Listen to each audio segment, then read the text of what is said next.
Hello guys, അപ്പോൾ നമ്മൾ വീട്ടിലേക്ക് വന്ന് ഫുഡൊക്കെ കഴിച്ചിറങ്ങി നേരെ തലശ്ശേരിയിലേക്ക് പോകാമെന്നാണ് വിചാരിക്കുന്നത്. 2 ഗ്രീൻ ഫോറസ്റ്റുകൾ തന്നതാ ഗൈസ്. ഒന്ന് മുമ്പ് പോന്ന ഒരാൾ എനിക്ക് വെറുതെ മഞ്ച് വാങ്ങി തന്നു, ഒരാൾ എനിക്ക് പീരീഡ്സ് ആണെന്ന് തെറ്റിദ്ധരിച്ചിട്ട് മഞ്ച് വാങ്ങി തന്നു. എനിവേ എനിക്ക് എന്തായാലും മഞ്ച് കിട്ടി ഭയങ്കര സന്തോഷമാണ്. ആദ്യം നമ്മൾ വന്നത് ധർമ്മട ഐലൻഡാണ് തോന്നുന്നു. വന്നപ്പാടെ തന്നെ എല്ലാവരും ഫോട്ടോ എടുക്കാൻ വേണ്ടി കിഞ്ഞ്. Photo session is going on.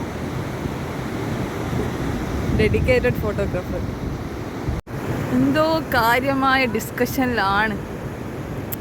Chilling മാം. കുറച്ച് സമയം അവിടെ നിന്ന് പ്രകൃതി ഭംഗിയെല്ലാം ആസ്വദിച്ചതിന് ശേഷം ഞങ്ങൾ അവിടെ നിന്ന് ഇറങ്ങി. പോകുന്ന വഴിക്ക് ATM നിന്ന് ക്യാഷ് എടുക്കാൻ വേണ്ടി നിർത്തിയായിരുന്നു. അപ്പം ക്യാഷൊക്കെ എടുത്ത് ഞങ്ങൾ നേരെ പോകുന്നത് തലശ്ശേരി കോട്ടയിലേക്കാണ്. കണ്ണൂർ കോട്ട എന്ന് പറഞ്ഞ് തലശ്ശേരി കോട്ട പറയുമ്പോഴത്തേക്ക് കണ്ണൂരാണ് കയറി വന്നത്. അപ്പം ഞാനിതുവരെ തലശ്ശേരി കോട്ടയിൽ പോയില്ല, ആദ്യമായിട്ടാണ് വന്നത്. ഇതിൻ്റെ ഉള്ളിൽ കയറാൻ വേണ്ടി ടിക്കറ്റ് ഒന്നുമില്ല. കണ്ണൂർ കോട്ടയിൽ പോകാൻ വേണ്ടി ടിക്കറ്റ് മുറിക്കണം.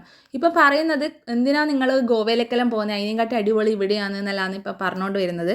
അങ്ങനെ ഞങ്ങൾ ഓരോന്ന് പറഞ്ഞ് കോട്ടയെല്ലാം കണ്ട് കുറച്ച് ഫോട്ടോസൊക്കെ എടുത്ത് ഇങ്ങനെ പോകുന്നതാണ്. അപ്പോൾ ബാക്കി അടുത്ത പാട്ട് കാണാം. Okay, bye.